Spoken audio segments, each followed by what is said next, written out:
Bienvenue au Talit Capuchin Online Team.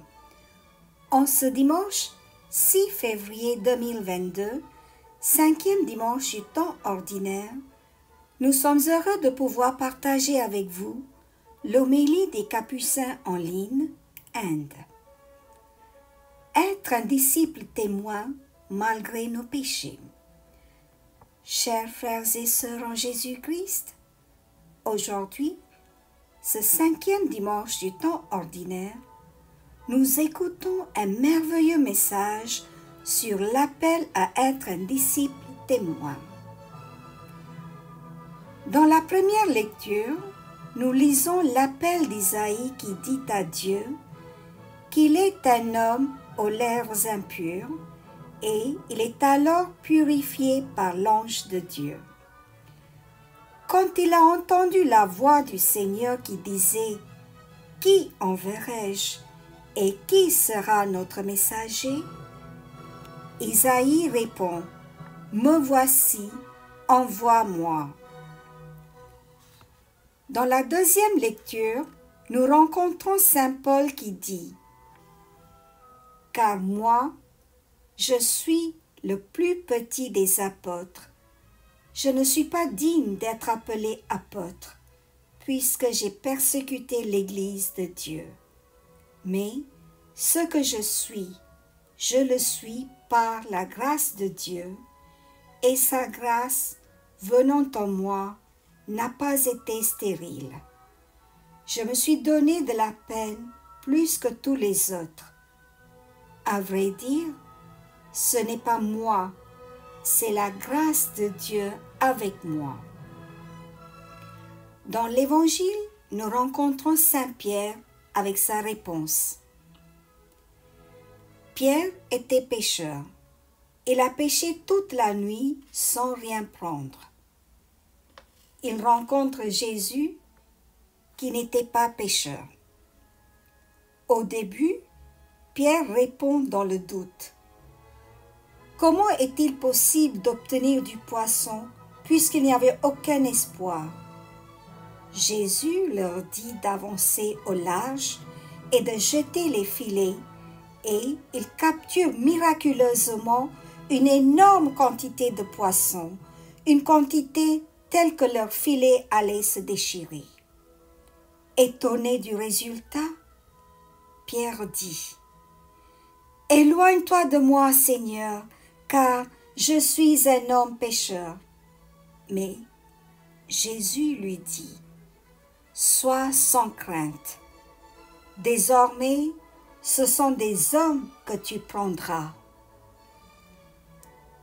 Chez chaque disciple, nous rencontrons beaucoup de faiblesses, de l'indignité, de l'impréparation et du doute. Dieu ne perd pas espoir en nous. Dieu choisit les disciples non pas à cause de leur intelligence, de leur pouvoir ou de leur honneur. Il choisit les lignes tordues et les dessine droites. Une fois choisis, il partage aussi avec eux sa vie et sa mission, sa sollicitude et ses soins. Vous et moi ne sommes en aucun cas différents. Même si chacun de nous a été trié sur le volet et choisi, nous savons à quel point nous sommes faibles. Mais Dieu montre son amour extraordinaire, son affection, jusqu'à faire des miracles. C'est ce que nous avons vu dans la pêche miraculeuse vécue par Pierre et ses compagnons. Lui faire confiance et tout laisser afin de le suivre. En d'autres termes, le choix de disciples fait par Jésus n'était pas pour gagner de l'argent, du pouvoir et de l'honneur, mais tout simplement pour être avec lui, faire l'expérience de sa sollicitude et de poursuivre sa mission de répandre la bonne nouvelle d'exercer leur charisme et de montrer des signes de solidarité aux nécessiteux. Voyons maintenant comment étaient les disciples. Pierre a nié même au dernier moment de la souffrance de Jésus.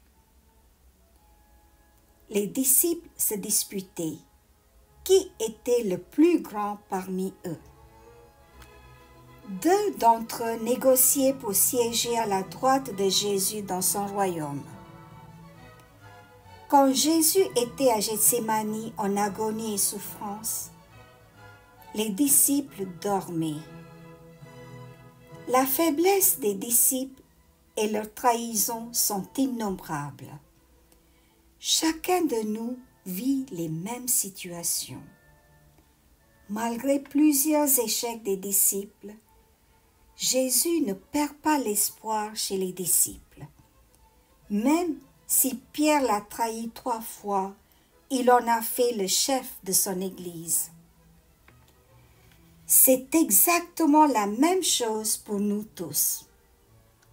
Malgré nos échecs, Dieu est compatissant. Il nous donne son pouvoir et son autorité pour nous édifier.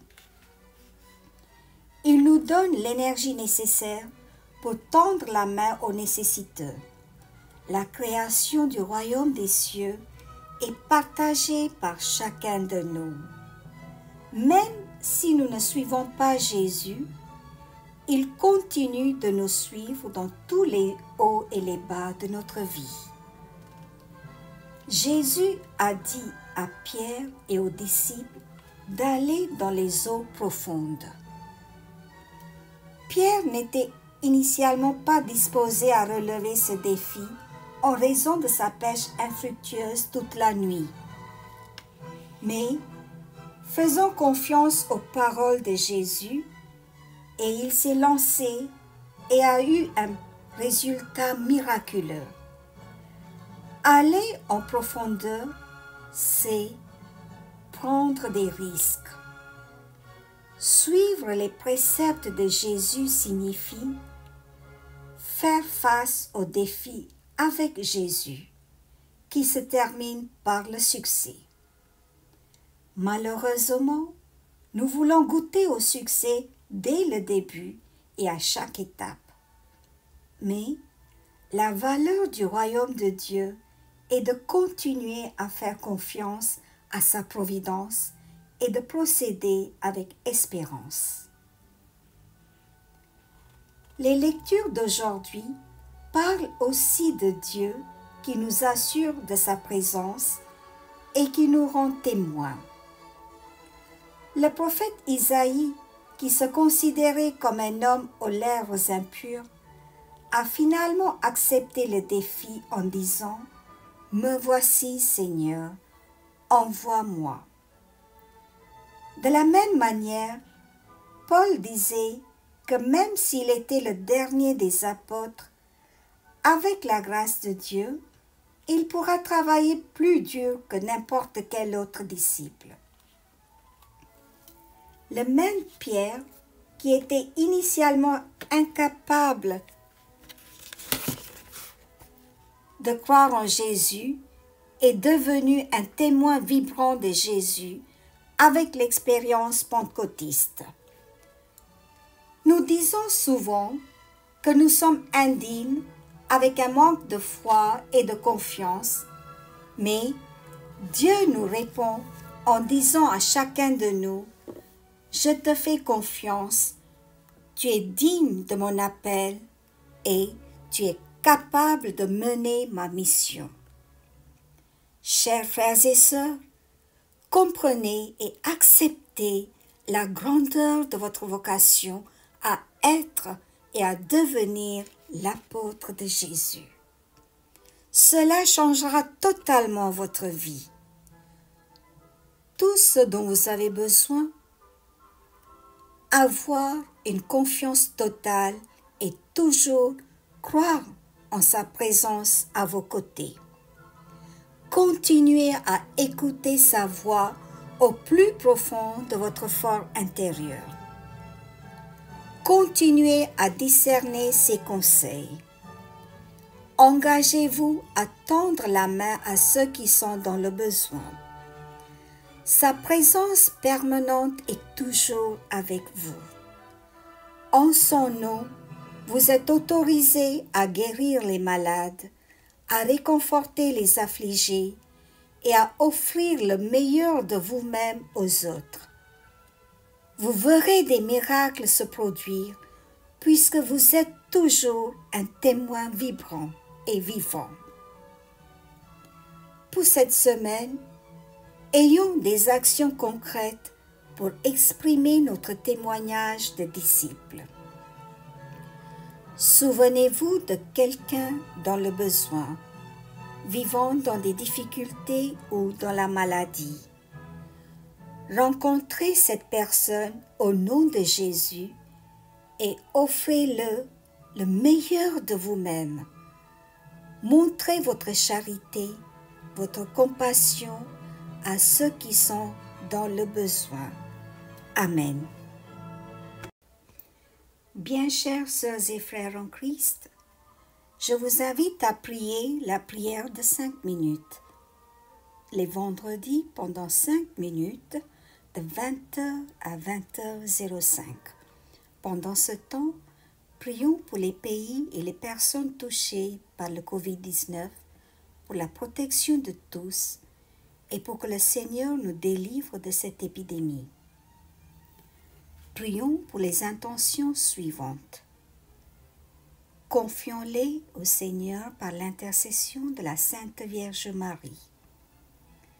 Prions pour les auditeurs de ce message. Avec le pape François, prions pour les religieuses et les consacrés en les remerciant pour leur mission et leur courage. Prions pour notre Église, pour notre pape et son clergé. Prions spécialement pour les malades qui souffrent dans leur corps ou dans leur esprit. Prions pour la guérison de Gertie, Cécile et Raïssa. Prions pour les personnes atteintes du Covid-19, pour le corps médical et les bénévoles. Prions pour les démunis et les nécessiteux. Prions pour les pays en guerre. Prions pour nos aînés et ceux qui souffrent d'Alzheimer, de Parkinson, du cancer, de maladies chroniques, d'une lourde pathologie et pour les cardiaques. Prions pour les agonisants et les mourants. Prions pour le repos de l'âme de sœur Témir Cazenave, décédée en France. Prions pour le repos de l'âme de Madame Daubin-Paulette, décédée en Guadeloupe. Prions pour les familles endeuillées. Prions pour les membres de nos familles et les amis qui ont rejoint la maison du Père, pour tous les défunts de cette semaine et pour les âmes du purgatoire. Que par la miséricorde de Dieu, les âmes des fidèles trépassés reposent en paix, ainsi soit-il. Prions ensemble. Dieu, notre Mère et Père, nous te rendons grâce pour le don de ton appel. Tu nous appelles à être des disciples, des témoins, même si nous sommes remplis de douleur. Nous sommes souvent pessimistes, mais tu continues à voyager avec nous, plein d'espoir en nous. Tu continues à nous dire que ta grâce est avec nous. Seigneur Jésus, aide-nous à toujours faire confiance en ta présence à nos côtés. Nous prions pour la force et le courage pour dire oui à ton appel. Augmente en nous la foi et fortifie-nous, Seigneur. En ce moment, nous prions pour tous nos auditeurs et nous te demandons de les toucher et de les guérir de leurs problèmes physiques, psychiques et spirituels. Nous te rendons grâce, Seigneur, pour tout ce que tu es en train de faire pour chacun de nous. Sois béni et sois glorifié, Seigneur Jésus. Que tes bénédictions soient sur chacun de nous aujourd'hui et pour toute la semaine à venir. Au nom du Père, du Fils et du Saint-Esprit. Amen. Je vous remercie. Bon dimanche et bonne semaine. Soyez bénis.